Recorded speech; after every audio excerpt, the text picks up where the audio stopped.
Professional बहू बेटा। संगीता गांव में रहती और उसका बेटा बहू शहर में दोनों नौकरी किया करते थे। बहू का घर मॉडर्न और अपने हिसाब से ही बनाया हुआ था। एक दिन संगीता उन लोगों के घर रहने जाती है। संगीता की बहू निक्की दरवाजा खोलती है।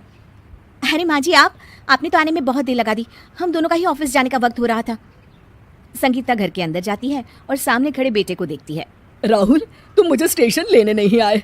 मैं तुम्हारा इंतजार कर रही थी, इसलिए देर हो गई आने में। तभी निक्की बोल पड़ती है, अरे माँ, ये महानगर है, आपका गांव नहीं। जितने में आपको जाकर लाने जाते उतने में तो हम गांव ही आ जाते।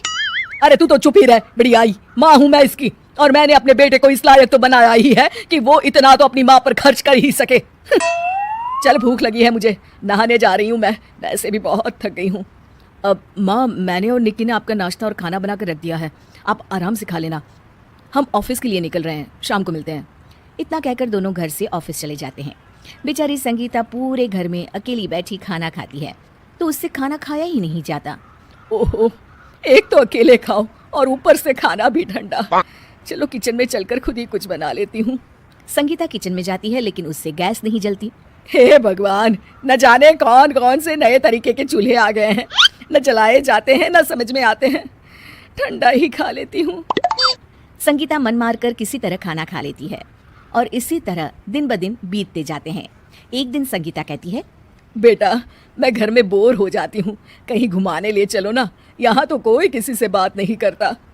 देखिए माँ, यहाँ अगल बगल किसी से बात भी मत करना, क्या पता कौन कैसा हो। अरे बेटा, बाहर नहीं निकलूंगी तो जान पहचान कैसे होगी? अकेली क्या मैं दीवार से बात करूँ? माँ, अब आपको हमारे घर में ही रहना है तो ऐसे ही रहने की आदत डाल लेनी चाहिए। यहाँ सब घर के अंदर ही रहते हैं। संगीता बेचारी गांव में खुले घर आंगन में रहने वाली अब शहर के छोटे से घर में फंस जाती है। न कोई बात करने वाला, न बोलने वाला, खाना भी ठंडा और अकेले खाना पड़ता। एक दिन संगीता घर से बाहर जाती है तो उसे पड़ोस की एक महिला मिलती है। वो उससे बात करती है और दोनों दोस्त हो जाते हैं। एक दिन संगीता उस औरत के साथ घर में बैठी होती है कि तभी निक्की आ जाती है।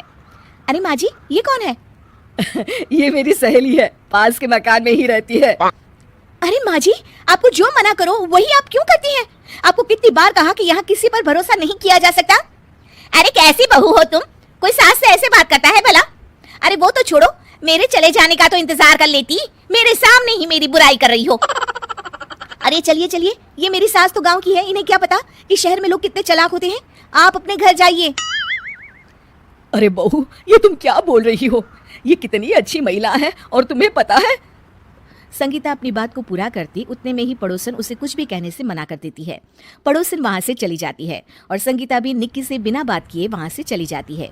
एक दिन सुबह निक्की अपने पति से कहती है, मेरी तबीयत ठीक नहीं है आज, मैं ऑफिस नहीं जाऊंगी, आप चले जाइए। राहुल ऑफिस चला जाता है। अचानक शाम को निक्की की तबीयत ज्यादा खराब हो जाती है और वो बेहोश हो जाती है। निक्की को जब होश आता है तो पूरा परिवार उसके सामने खड़ा होता है और साथ ही वो पड़ोसन भी जिसे निक्की ने घर से निकाला था। अरे मुझे क्या हुआ था? तुम्हें अटैक आ गया था निक्की। ये तो अच्छा है कि वक्त रहते माँ ने पड़ोस की डॉक्टर आंटी को बुला लिया, वरना बहुत बुरा भी हो सकता था। शुक्रिया आंटी। हाँ, मुझे माफ़ कर दीजिए, मैंने आपके साथ बहुत बुरा व्यवहार किया, मैं आपसे माफ़ी मांगती हूँ। देखो बेटा, अच्छे और बुरे लोग हर जगह होते हैं, इसमें शहर और गांव नहीं देखा जाता। और तुम्हारी सास भले ही गांव की महिला है, लेकिन इनकी समझदारी कई शहरी औरतों से भी अधिक है।